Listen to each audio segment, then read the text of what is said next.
How's it going? And I recently did a Nintendo Land retrospective, where I looked back on this Wii U launch title and talked about all of the different games and the high points and low points of Nintendo Land, as it's a collection of 12 attractions, which are all different mini games, but they're quite big. A lot of them have loads of levels inside of them. And now that I've done that video, I want to try and rank each game in order of worst to best. So in total we have 12 attractions in Nintendo Land, and 6 of them are single player, 3 of them are co-op, and the other 3 are versus. So we've got 6 multiplayer, 6 single player. And yeah, this was the Wii U launch title showing off what the Wii U gamepad can do. So it's got some very creative ideas using the gamepad and the Wii remotes to utilize the Wii U's features the best way possible. So a lot of these games are really unique, and each game is from a different Nintendo franchise, which is really fun. So they're like mini versions of the games from each Nintendo franchise. I don't think all of them are based on a Nintendo game, but most of them are. But anyway, let's start with my least favorite one, and I'm gonna have to give this to Octopus Dance because this one just doesn't really stand out to me compared to the other games. It's very generic. So basically it's just a game where you follow a leader who's dancing and putting their arms in the sky, and you just have to use the control sticks on the gamepad to move your arms in the same direction. And it does get really hard. He'll like turn around, so you have to do the opposite of what he's doing, and you sometimes have to chuck the gamepad up. And I don't really like the use of those motion controls in the middle of this game. It felt quite difficult. And yeah, Octopus Dance I just never really enjoyed too much, so that's why I give it last place. Sorry if you're a big fan of that game. At number 11 I've put Yoshi's Fruit Cart. Now this game isn't even bad, there's just loads of really good games in this pack, and it was really hard to put these two at the bottom of the list. But Yoshi's Fruit Cart isn't the most exciting one. So the gimmick is you're Yoshi and you have to eat up all of the fruit on the screen by drawing on the gamepad where you want to go, which sounds easy, but the fruit only shows on the TV screen, and on the gamepad where you're meant to be drawing, you can't see it at all. So you have to try and imagine where the fruit is going to be where you're drawing on the gamepad, and you can use patterns on the stage to kind of work out where they're going to be. And you have a certain amount of distance you can travel before you run out. So you have to get all of the fruit in one go and get to the exit door. And sometimes you even have to get the fruit in a certain order, which makes it even more difficult. But yeah, it's not the most thrilling game in this pack, so I've given it number 11. At number 10, I'm putting Balloon Trip Breeze. Now this game you just have to swipe the gamepad screen with a stylus to make your character float around in the air as you're flying with balloons held onto you, and all you have to do is get to the end of each stage by dodging obstacles on your way. And this can get quite hard because they do throw a lot of stuff at you, but I've just never been a big fan of it, and it's not a cool Nintendo franchise like a lot of the other games, so the theme isn't that interesting. It is fun to play a few times, but I definitely wouldn't be able to keep replaying it like some of the other games in this pack, so I put that at number 10. Coming in at number 9, I start to like these ones a lot more and I have so much fun with them, and at number 9 I'm putting Captain Falcon's Twister Race. So this is actually from a cool Nintendo franchise, and as the name suggests, it's a racing game, but you're not really racing against anyone. It's a solo thing. You have to tilt the gamepad to control your vehicle, and you have to get to the end of each gate in time, otherwise you'll lose. So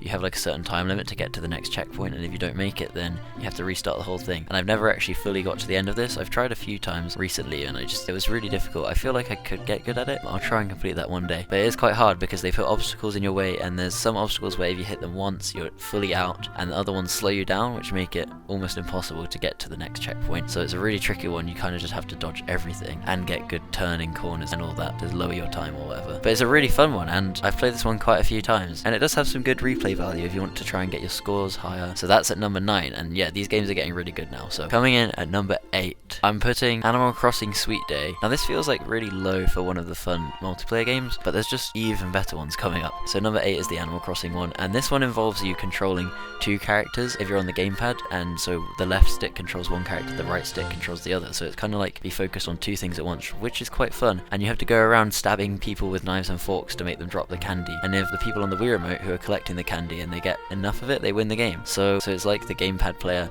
is chasing the people who are on the Wii remotes, and they have to get enough candy before the time is up. And yeah, it's a really fun one to play with friends, but there's a similar one coming up which I find a bit more fun. That's why this is at number 8. Okay, the next one is a single player game, and that's Donkey Kong's Crash Course. And this is actually such a fun one. I've played this countless times. Like, I fully memorized all of the buttons you have to press and like where you have to go on the obstacle course, because I hadn't played Nintendo Land in like a year, and when I played this game again, I just still had all of the muscle memory to do it. It was really fun, and I was kind of shocked that I remembered that well how to play this game. But basically, Donkey Kong's Crash Course is a big obstacle course where you have to tilt the gamepad sideways to go around this track, but you also have to press different buttons to maneuver parts of the course to make you actually able to get past. So there's lots of things like pressing L to lower a platform down, or even blowing onto the gamepad to raise yourself in a lift, which is kind of annoying having to blow really hard into the gamepad. But this one's so fun, and once you get to the end of the stage, there's an even harder stage after that. So yeah, there's a lot to do here, and it's overall just a really fun single player experience if you're bored and want to have a few games of this. Okay, coming in at number 6, I'm putting Mario Chase. Now this is the one that I said was kind of similar to the Animal Crossing one, as it's basically someone is being chased and all of the seekers have to go find it, but this time it's the Wii Remote people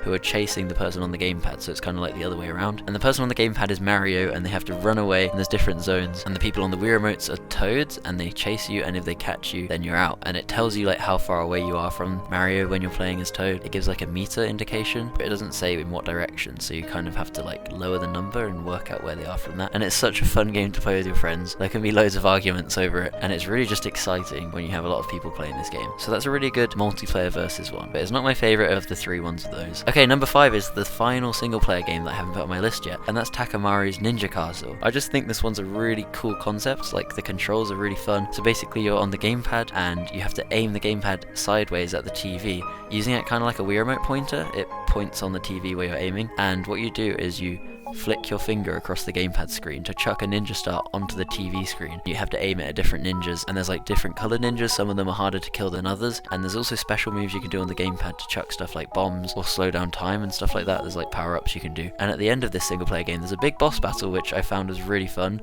and I only recently just got to that because when I was a kid I could never get far enough to get to even make it there, so I didn't know there was a boss battle until just now. But that's my favorite single player game.